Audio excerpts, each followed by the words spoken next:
کہ تمام حفاظ کرام دائز پر تشریف لائیں تاکہ علماء کرام کے ہاتھوں سے دستار باندھی جائے۔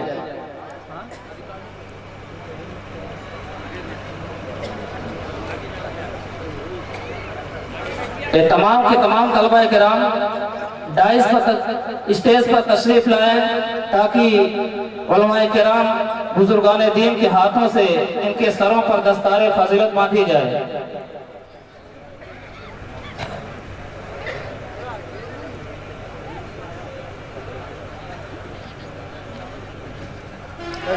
جو ہے خوبصورت مناظر جو ہے منظر دیکھیے، دستار فضیلت کی شان دیکھیے، دلہا بنے رسول کے مہمان دیکھیے۔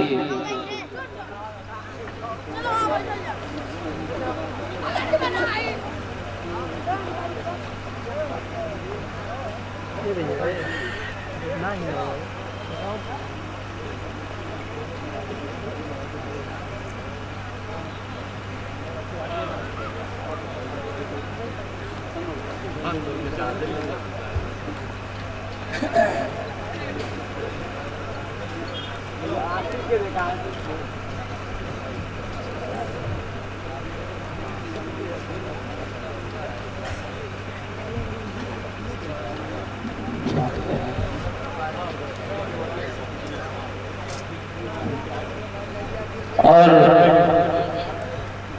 حافظ حضرت حافظ محمد ممتاز صاحب جو ہے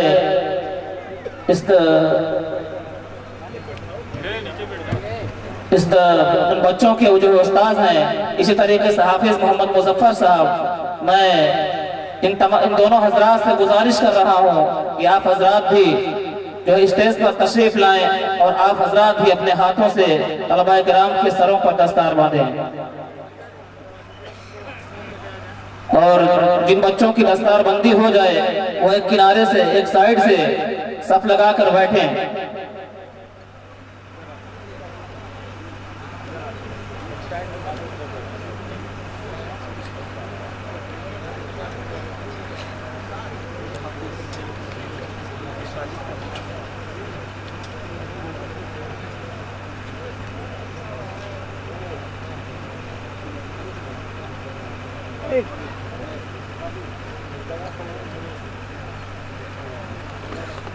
مت دو کیا کہ اسے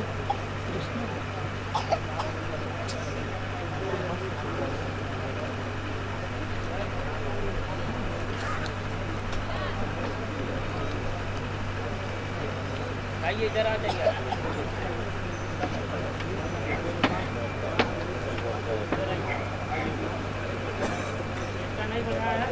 ان بچوں کی دستار ہو گئی ہے وہ کنارے سے صف لگا کر بیٹھیں۔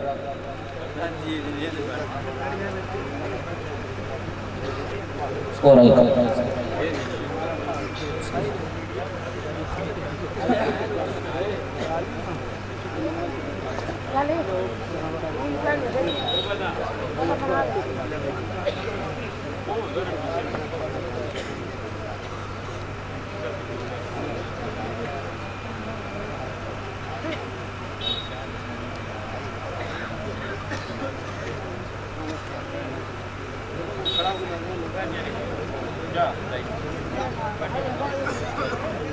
آگے سے بیٹھ جاؤ،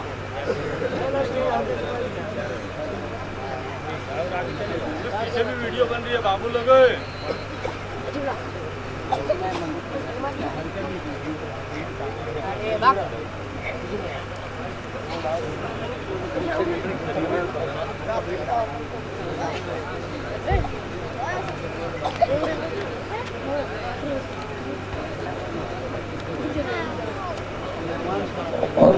حافظ محمد سلمان یہ بھی کہیں ہو، دائز پر جلد سے جلد تشریف لائیں۔